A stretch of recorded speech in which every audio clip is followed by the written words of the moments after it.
Hello les stars! On est ravis de vous retrouver pour la suite de nos lives sur le thème du sommeil. Et aujourd'hui, nous allons parler alimentation et sommeil. Aïe, aïe, aïe. À qui le dis-tu? Oui, donc effectivement, on a pu constater qu'il y avait beaucoup de liens entre comment on s'alimentait et comment on dormait. Donc on va essayer de décrypter un petit peu ça aujourd'hui. Et on va parler un petit peu de nos habitudes, de nos expériences, parce qu'on pense que voilà, on est beaucoup à faire aussi un peu la même chose et avoir les mêmes bonnes ou moins bonnes habitudes. Pourquoi tu me regardes? Je le prends un tout petit peu personnellement, mais vous allez comprendre par la suite pourquoi. On fait suite, on a fait combien de vidéos sur le sommeil? On a fait 2, 3? Ouais. On a parlé du sommeil en général, des rêves, de l'aménagement pour pouvoir mieux dormir. Et donc là, c'est la 4e qui va donc parler de l'alimentation et du sommeil. Alors, Commençons. Alors, prenons des cas concrets. Je vais faire la patiente qui vient voir Verena pour des conseils en alimentation. Et je vais donc commencer à lui expliquer en fin de journée. Oui, Chère Verena, chère Karine. si j'ai envie de prendre un petit apéro, tiens, il fait beau, le soleil brille, fin de la journée, je me pose, que se passe-t-il pour mon sommeil? Est-ce que cela va influencer mon sommeil? Si je prends par exemple un petit verre de rosé avec quelques petites choses à grignoter, des olives, de la tapenade avec un petit peu de pain... Pourquoi au fur et à mesure que je parle, je vois ton visage qui se décompose? Alors, de quelle heure parle-t-on, Karine? Alors, on va parler de 6h30, 7h. Ah d'accord, donc 6h30, 7h. L'heure à laquelle normalement on devrait manger. Bon, je dis ça comme ça. Vous verrez ensuite pourquoi. Oui, parce que moi, je mange qu'à 8h30, 9h. Alors là aussi, c'est un gros bip à la française. Ouais. Oui, alors 6h, 6h30, 7h? Ok, Oui. pour l'apéro. Oui, mais figure-toi qu'il y a des gens qui bossent aussi avant, quoi. Et je peux pas faire l'apéro à 4h de l'après-midi. Bien sûr. C'est une question de volonté, ça. Alors, l'apéro à 6h30, 7h, très bien. Bon, c'est l'été, il fait chaud, on commence souvent l'apéro vers ces eaux-là. Ok. C'est quoi l'alcool? C'est du sucre. Et c'est un excitant. Donc souvent, on va associer le fait de boire de l'alcool avec le fait de bien dormir. Ça dépend la dose, effectivement. Il y a une certaine dose qui va nous aider à nous endormir, mais on ne va pas dormir forcément très très bien. Le rosé, c'est très sucré. Donc effectivement, ça va être beaucoup de calories qu'on va prendre, donc un excitant au niveau cérébral. Les petites choses à côté, le pain, c'est du sucre aussi. Alors l'avantage de ce glucose-là, par contre, c'est que, on verra aussi plus tard, on va expliquer, que tout ce qui est glucose est précurseur de ce qu'on va appeler le tryptophane, ou en tout cas va comprendre dans sa composition du tryptophane. Tryptophane, c'est une hormone qui est précurseur de la sérotonine, qui est un neurotransmetteur précurseur elle-même de la mélatonine. La mélatonine, c'est notre grande copine pour dormir. C'est elle justement qui va être sécrétée par notre corps pour qu'on puisse s'endormir. La mélatonine, elle est sécrétée quand il y a une baisse de luminosité également, et par certains aliments. On peut faire l'apéro dans le noir, hein. On peut...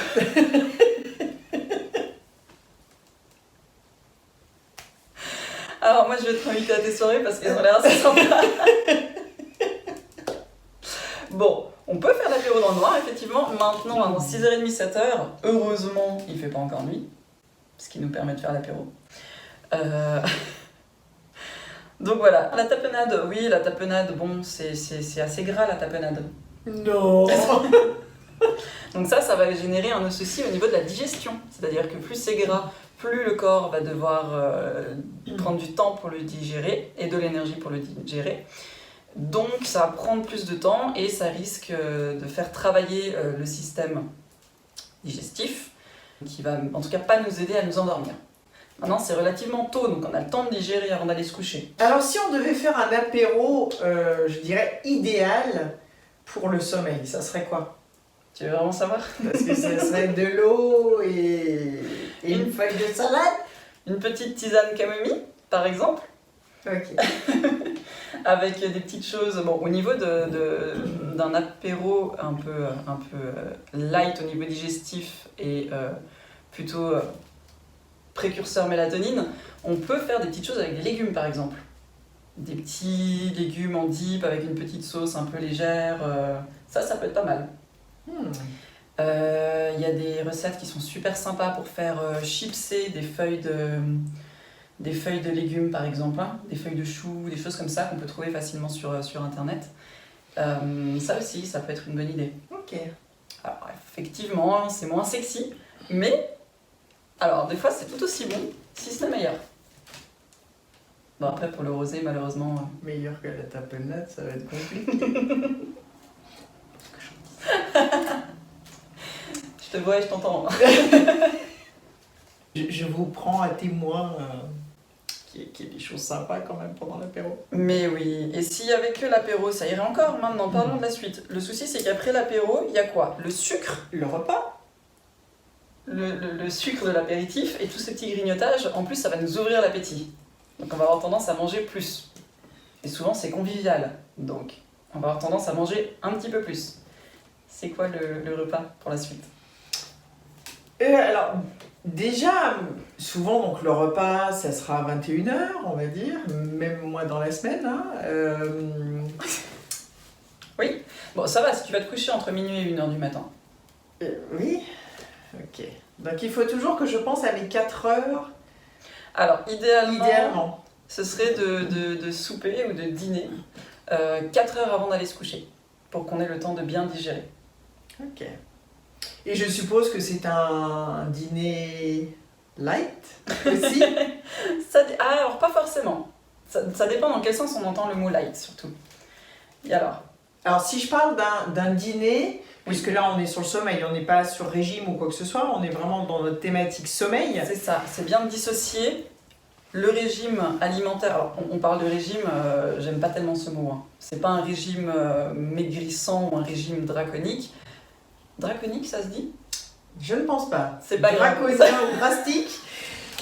Mais c'est ça qui est top, c'est qu'on invente en plus des nouveaux mots. Draco, ça me fait penser à dragon, écoute.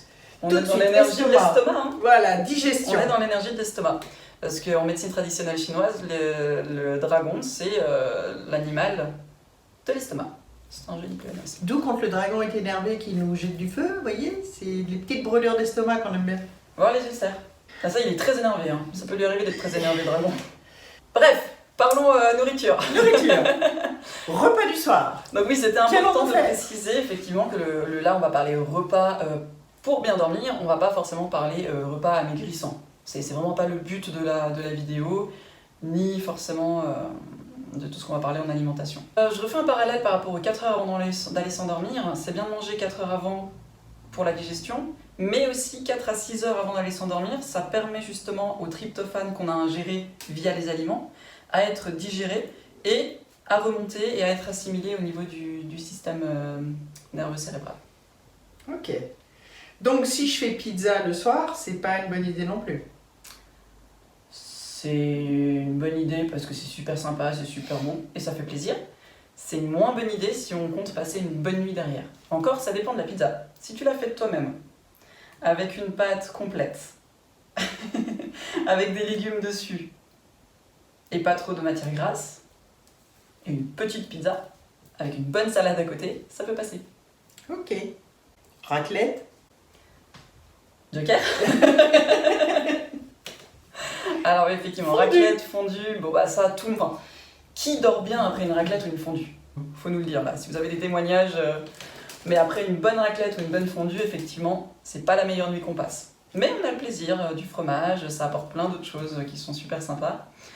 Ce qu'on peut faire pour alléger une raclette ou alléger une fondue, par exemple dans la fondue, on peut faire une fondue moitié fromage, moitié tomate, ou moitié fromage, moitié courge, délice.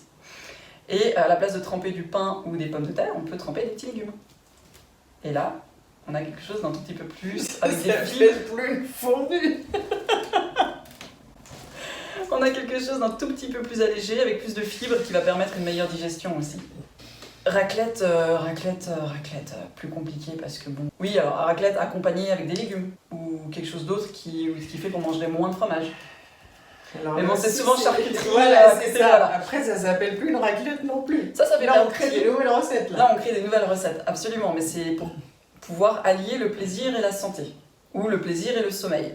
Maintenant, le jour où on a envie de se faire une bonne raclette, on y va à fond. On sait que derrière, on n'aura pas forcément un sommeil adéquat. Mais si c'est une fois de temps en temps et que ça fait plaisir, faut y aller quoi. Alors ça, c'est pour les repas exceptionnels. Mais mettons les repas dans la semaine. Qu'est-ce que tu nous conseilles là comme repas Je suppose qu'il faut manger léger, voire manger pas du tout. Qu'est-ce qui est le plus en lien avec une bonne nuit de sommeil? Alors, pour une bonne nuit de sommeil, ne pas manger du tout si vous n'avez pas faim. Maintenant, si vous avez faim, ben, c'est pas forcément non plus une bonne idée parce que la faim va pas nous permettre de nous endormir.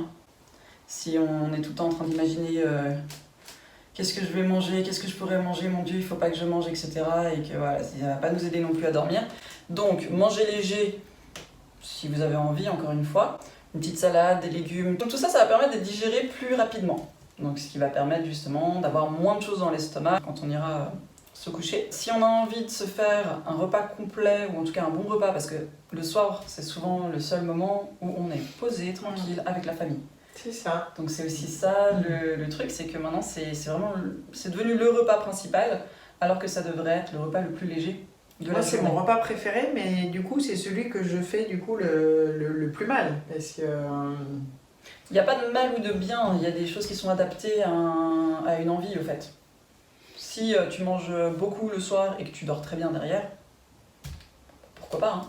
Maintenant, si effectivement il y a des soucis de sommeil, d'aller s'ajouter à un repas lourd ou un repas avec beaucoup de protéines, ça va pas aider au sommeil.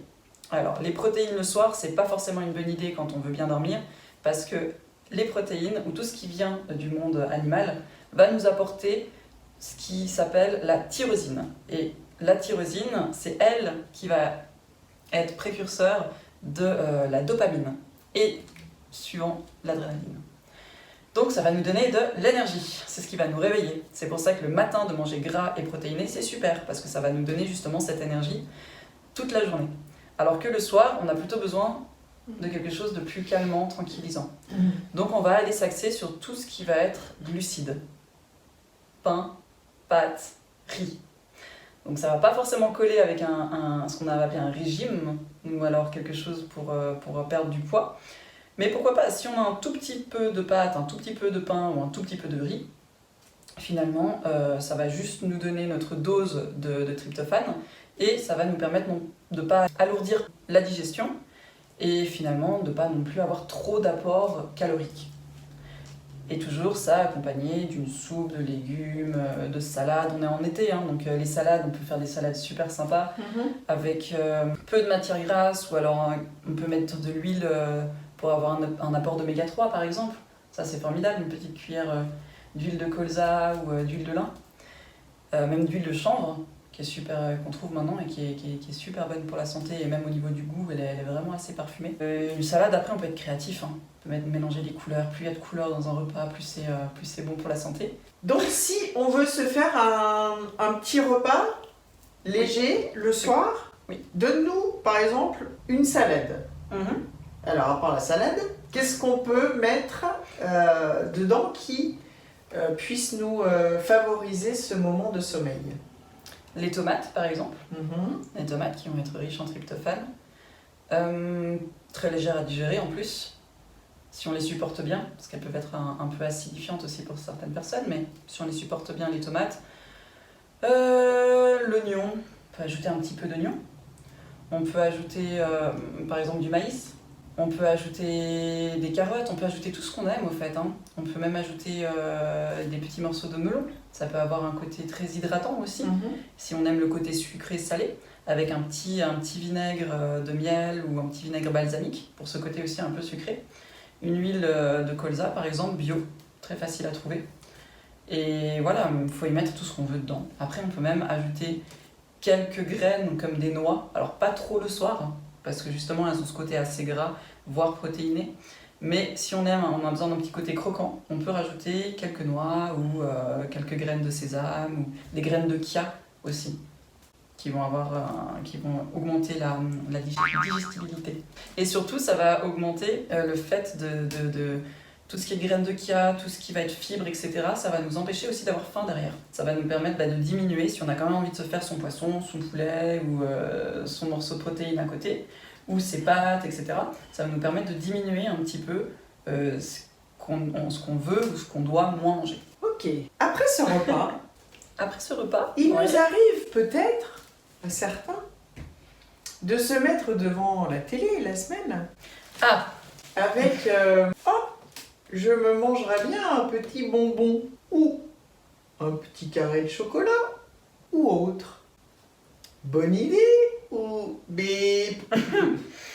et ben, encore une fois pour le sommeil, bip.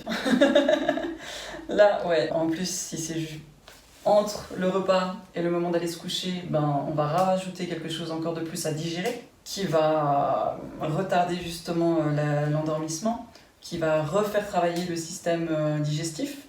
Ouais, c'est pas top. Après le petit bout de carré de chocolat, il y a les plus et les moins. C'est-à-dire que il y en a qui vont vous dire que justement un petit carré de chocolat avant d'aller se coucher, ça va ajouter une petite dose de sucre, quelque chose de calmant aussi dans le chocolat, qui va vous permettre justement de mieux vous endormir. Ça pourrait être un déstresseur. Donc ouais, c'est ce que j'allais dire, il y a des personnes qui mangent le petit carré de chocolat aussi parce que ça déstresse et ça fait plaisir. Si c'est le petit carré de chocolat qui déstresse, qui fait plaisir, la tablette. Si c'est du chocolat et pas du sucre comme du chocolat blanc par exemple, donc plutôt un chocolat noir ou un chocolat cru par exemple, si c'est un petit carré et que ça fait du bien, ouais, ça peut même être une petite aide pour s'endormir. Je me rends compte quand même que je fais un petit peu tout faux les soirs, mais bon. Le tout, c'est pas après de se flageller, c'est de se rendre compte que y a des choses qu'on pourrait faire autrement, mais après c'est un choix. Est-ce que je dors assez bien et du coup j'ai pas de problème à ce niveau-là et je continue à faire comme je faisais avant? Est-ce que je dors pas bien et du coup je me rends compte qu'il y a peut-être des choses que je peux modifier au niveau de mon alimentation? Je teste. Je teste 1 semaine, 2 semaines, 3 semaines. Si je vois qu'il y a une amélioration au niveau du sommeil, ça veut dire qu'à ce niveau-là je peux me changer mes habitudes. Si ça change rien du tout, est-ce que j'ai vraiment envie pour ma santé de changer quelque chose ou est-ce que c'est pas important à ce moment-là pour moi et il n'y a pas d'obligation à changer et pas de culpabilité non plus à avoir à ce niveau-là. Parce que la culpabilité, ça aide pas non plus à dormir, à ce qui paraît. Le fait d'avoir des choses qui tournent, si vous passez toute la nuit à regretter d'avoir mangé votre morceau de chocolat, autant pas le manger. C'est clair. Et puis votre corps aussi, il va le stocker, parce que du coup, avec cette culpabilité, le cerveau va faire en sorte que justement, on réponde entre guillemets à cette culpabilité. Tu vois, je t'avais dit que t'avais tort. Ah oui, c'est comme le fait de regarder une pâtisserie et on prend 2 kilos. Des fois, autant la manger. Au moins, on sait pas où on les a pris. Ouais, ou voir si c'est fait comme ça, avec beaucoup de plaisir et dans la conscience. Ou pas, j'ai envie de te dire. Qu'est-ce que tu as d'autre comme petit truc à nous donner en dehors de cette alimentation? On parlait tout à l'heure ensemble pour préparer ce live de phytothérapie. Oui. Qu'est-ce que tu pourrais nous conseiller là-dessus? À part la lavande. Ah, la lavande est très très bien pour dormir, la lavande. Oui, alors effectivement, si vous faites déjà tout parfaitement bien, que vous mangez pas ou peu le soir, que vous faites attention toute la journée, parce que ça se prépare aussi toute la journée, le fait de bien dormir. Là, on parle que de mélatonine ou d'adrénaline, mais il y a aussi tout ce qui est magnésium qui va permettre de détendre le système nerveux et les muscles. Il y a aussi tout le groupe de vitamine B qui est aussi hyper important dans le processus de éveil-sommeil. Donc ça, c'est aussi bien manger toute la journée pour avoir un apport suffisant de tous les nutriments. Ça va évidemment aussi permettre de bien dormir la nuit. Il n'y a pas que le repas du soir ou pas qui compte. Maintenant, pour tout ce qui est phytothérapie, effectivement, si on fait déjà tout bien mais qu'on n'arrive pas à dormir, alors le fait de ne pas dormir, ça peut être annonceur d'un autre problème. Il peut y avoir un autre souci, il peut y avoir du stress, des angoisses, un début de dépression. Donc c'est à toujours prendre en compte, de faire très attention si tout d'un coup on a des insomnies qui durent sur plusieurs semaines, voire plusieurs mois, de ne pas hésiter à les consulter. Si c'est juste des petites insomnies parce que tout d'un coup on a mangé une raclette et que derrière on dort pas, on sait pourquoi c'est. Voilà. Il est évident que si c'est sur du long terme, il faut songer à aller voir un petit peu plus. C'est sûr. Vous avez compris que c'était important de mettre des choses en place autre si c'était des insomnies qui duraient. Phytothérapie, il y a pas mal de choses. Si on reste dans le tryptophane, il y a les graines de Griffonia qu'on appelle 5-HTP qui sont hyper intéressantes. Vous pouvez les trouver en gélules, en capsules, à prendre le soir. Et c'est un anti-stress, un antidépresseur aussi. Et du coup, vu que c'est du tryptophane, il va aider à s'endormir. Donc graines de Griffonia, c'est assez intéressant. De la mélatonine pure, on peut en trouver aussi. Alors c'est toujours intéressant de demander conseil quand même à un professionnel parce que la mélatonine pure, le problème de tous ces compléments alimentaires, c'est toujours les mêmes. C'est que si on les prend sur une durée courte, très bien, ça va être un support. Si on les prend tout le temps, au final, on va donner comme information à notre organisme qu'il n'est plus obligé de le faire par lui-même. Exactement. Parce qu'il y a un apport qui est toujours là. Donc ça risque de faire plus de mal que de bien. C'est-à-dire que si pendant 3 ans je prends de la mélatonine tous les soirs, puis que j'arrête, bah là ça va être compliqué à s'endormir naturellement. Donc sur des courtes périodes ou alors avec des fenêtres thérapeutiques de 1 semaine par exemple, entre tous les 3 mois.